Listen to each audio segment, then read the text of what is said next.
জন্য যাব। একটা কথা পরিষ্কার, টেন্টেড আনটেন্টেড আমি এখন বলতে যাব না, তার কারণ আমি জানি না, আমার কাছে কোনো লিস্ট আমি সেভাবে পাইনি উইথ এভিডেন্স। যখন ওইটা নিয়ে আমি রিভিউ করবার পর এটা নিয়ে ডিসিশন নিতে পারবো।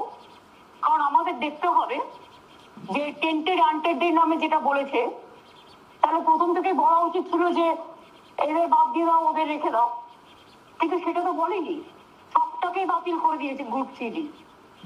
আর দুই হচ্ছে যে আমাদের দেখতে হবে যে এভিডেন্সে কি আছে। একটা দেখুন, আইনে হচ্ছে 1000 জন স্কট ফ্রি হতে পারে, প্রিন্সিপাল অফ ল, কিন্তু একজনও ইনোসেন্ট যেন শাস্তি না পায়। এই দিকটা ভেবে আমার যেটা মনে হয় সেটা যেটা তোমরা করতে পারো, আমি এডুকেশন ডিপার্টমেন্টকে এর মধ্যে রাখবো না, কারণ যেহেতু এডুকেশন ডিপার্টমেন্টের বিরুদ্ধে কেসটা চলছে, আমি কথা দিচ্ছি যে আমাদের গভর্নমেন্ট গ্রুপ সি, গ্রুপ টি এবং টিচার সবার জন্যই রিভিউ পিটিশনে সুপ্রিম কোর্টে যাবে। আমরা জাস্ট আইনের কাগজপত্র তৈরি করছি এবং সেই জন্য একটু অপেক্ষা করছি, কারণ আমরা 1 মাসের মধ্যে করতে হয়, তাড়াহুড়ো করে আমরা ভুল করতে চাই না, কারণ আপনাদের ভবিষ্যৎ আছে, আপনাদের পরিবার আর পরিবাররা আছে, আপনারা অনেকেই লোন টোন নিয়ে বসে আছেন। ন্যাচারালি গ্রুপ সি এর একটা চাকরি পাওয়া চারটিখানি কথা নয়, এবং গ্রুপ ডিও, তবে চাকরিতে বেকিং এর ব্যাপার আছে। যদি সব বাতিল করে দেয়, একটা চাকরিতে বেক হয়ে গেলে এতদিন যে চাকরি করেছেন সেটাও প্রবলেমেটিক হয়ে যায়।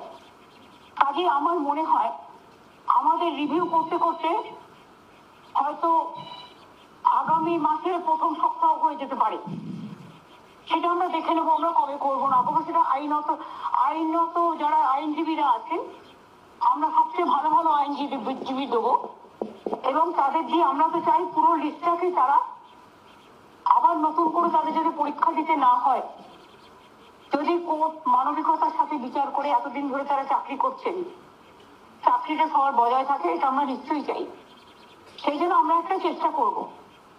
কাজে এখন আমি সেই জন্য আইনের দিকে সম্মান দিয়ে আইন মেনেই, আমার মনে হয় ওরা আমার একটা চিঠি আমি এক্ষুনি পেয়েছি ওদের, ম্যাডাম তোমাকে ওরা কালকেও বলেছিল, এবং আমিও চিঠিটা পড়লাম, যেখানে ওরা একটা লাইভলিহুডের কথা বলেছেন।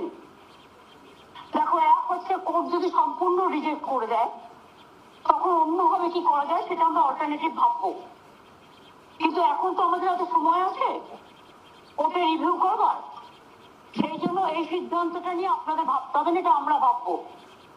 এখন আপাতত আপনারা তো কেউ মাইনে পাচ্ছেন না, আপনাদের সংসার কি করে চলবে?